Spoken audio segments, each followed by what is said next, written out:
The Blue Umbrella by Ruskin Bond.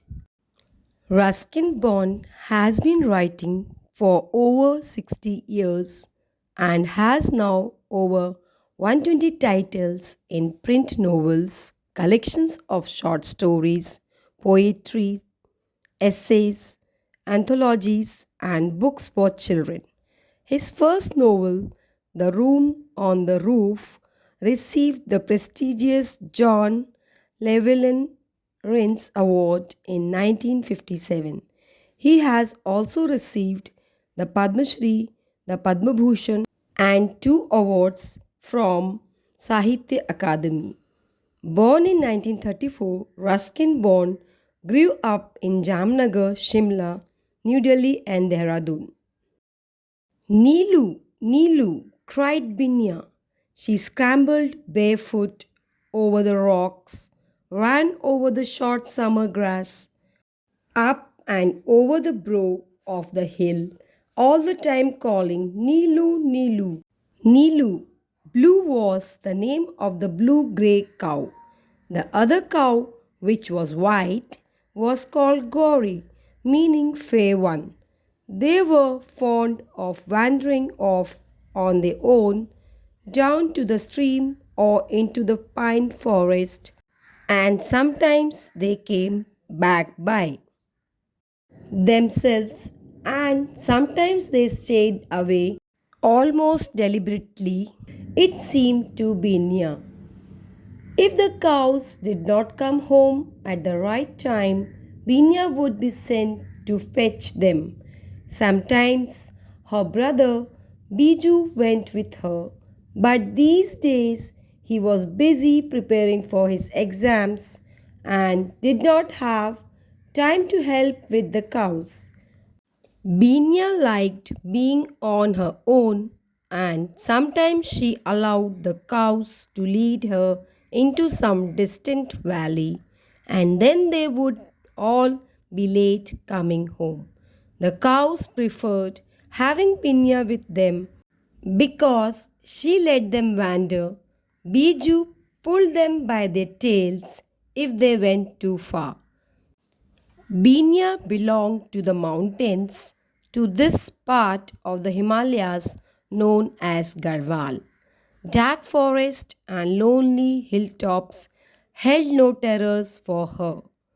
It was only when she was in the market town, jostled by the crowds in the bazaar, that she felt rather nervous and lost.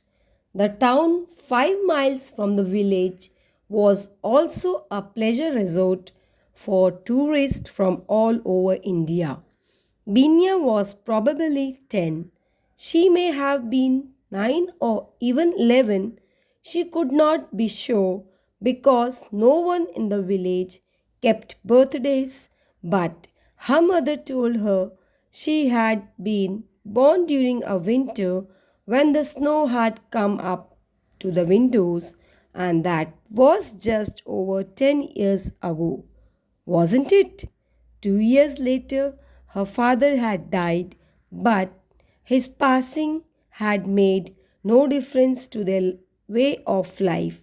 They had three tiny terraced fields on the side of the mountain, and they grew potatoes, onions, ginger, beans, mustard, and maize, not enough to sell in the town, but enough to live on. Like most mountain girls, Binya was quite sturdy, fair of skin, with pink cheeks and dark eyes, and her black hair tied in a pigtail.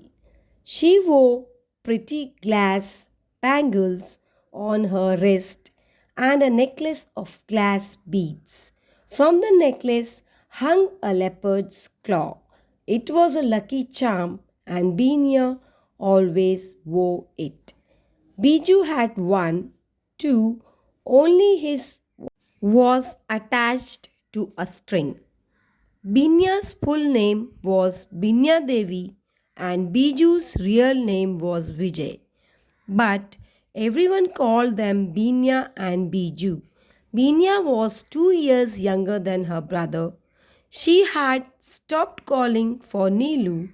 She had heard the cowbells tinkling and knew the cows had not gone far.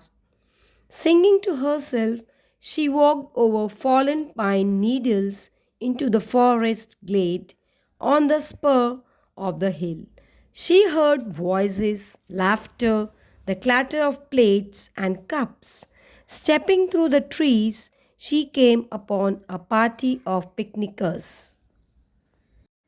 They were holidaymakers from the plains. The women were dressed in bright saris. The men wore light summer shirts, and the picnickers, admiring their clothes, listening to their unfamiliar accents, and gazing rather hungrily at the sight of all their food. And then her gaze came to rest on a bright blue umbrella, a frilly thing for women, which lay open on the grass beside its owner. Now Binia had seen umbrella before, and her mother had a big black umbrella which nobody used anymore because the field rats had eaten holes in it. But this was the first time Binia had seen such a small, dainty, colorful umbrella, and she fell in love with it. The umbrella was like a flower, a great blue flower that had sprung up on the dry brown hillside. She moved forward a few paces so that she could see the umbrella better.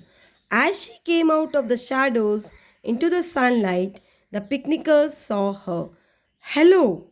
Look, who is here?" exclaimed the older of the two women.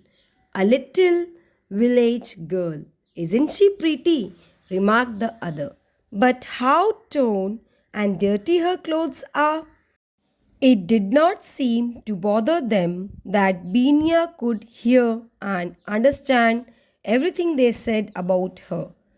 "They are very poor in the hills," said one of the men. "Then let's give her something to eat." And the older woman beckoned to Binia to come closer. Hesitantly, nervously, Binia approached the group. Normally, she would have turned and fled, but the attraction was the pretty blue umbrella. It had cast a spell over her, drawing her forward almost against her will. "What's that on her neck?" asked the younger woman. "A necklace of sorts. It's a pendant. See, there's a claw hanging from it." "It's a tiger's claw," said the man beside her. He had never seen a tiger's claw. "A lucky charm. These people wear them to keep away evil spirits." He looked to Binia for confirmation, but Binia said nothing. "Oh, I want one too," said the woman, who was obviously his wife. "You can't get them in shops. Buy hers then. Give her 2 or 3 rupees. She is sure to need the money." The man, looking slightly embarrassed but anxious to please his young wife, produced a 2 rupee note and offered it to Binya, indicating that he wanted the pendant in exchange. Binya put her hand to the necklace, half afraid that the excited woman would snatch it away from her. Solemnly, she shook her head.